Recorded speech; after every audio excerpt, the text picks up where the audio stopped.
Imagine this is Vinho Verde region, this is Bairrada, down, we are here down, Douro.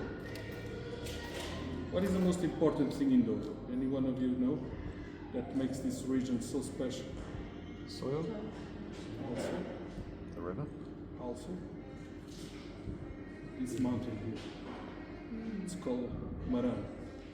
And because this, what it's like, doesn't do this in Down, doesn't do this in Vinho Verde, doesn't do this in Lisbon. But Portugal is a continental country, so we have a lot of continental winds from the sea.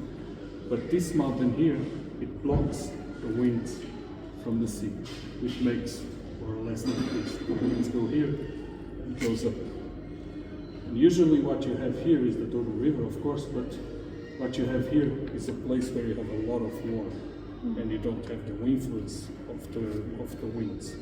So that's why it makes like a microclimate here, especially if you are by the river and you are at 100 meters altitude or 150. That's one of the reasons why we work with vines over 500 meters. It's a little bit more fresh, a little bit less warm, and it will help us with freshness. And of course the soils, that's one of the other things that we do, because you have Baixo Corvo, you have Cima Corvo, and you have Douro Superior. In tasting our wines, what you will do, it's like a small trip around the world. Because we started with no vines. I buy the first vines in 2019, and I'm buying as much as I have time. And what it means is, once I started without grapes, I could choose the places that I think they are better for each profile of wines.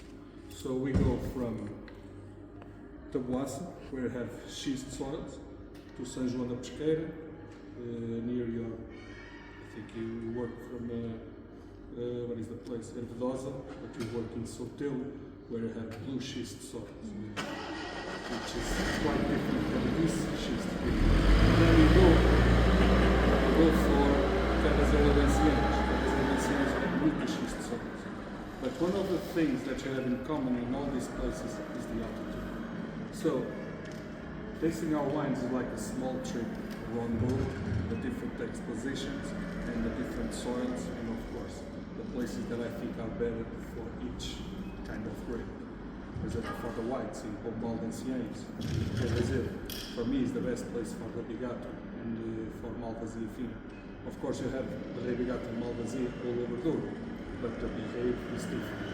And then we have Guanarinto, that for me it's amazing because you go for a Lijó, which is a plateau and is granite soils already. So each wine that we taste, it's from different places with different expositions and different fermentations, of course. Do you only buy grapes, or do you buy vineyards as well? I buy always the same, not the same grapes, but every year I work with the same growers. Okay. So every wine that we taste from Pormenor, it's always from that growers, from that places, for that vines. For example, for Pormenor Branco, it's in the same area, and Pormenor Branco and Reserva Branco.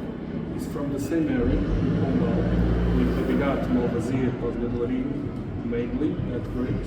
But different growers for Pormenor Branco, different growers in different expositions of the vines for Pormenor Reserva Branco.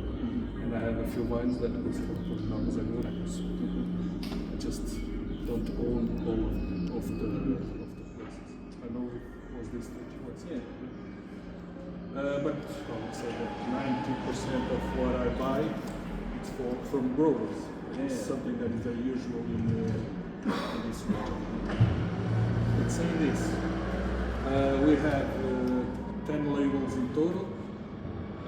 What we will do is we can taste some things from here, but then during the dinner I will open the bottles, we taste with time, because I think it's much more interesting than just throwing information and tomorrow you forget everything. So let's just taste some things.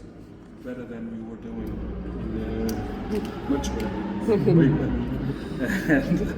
And then during the dinner we taste the rest. And I forgot to add, everybody eats meat or any vegetarians? No? Okay, perfect.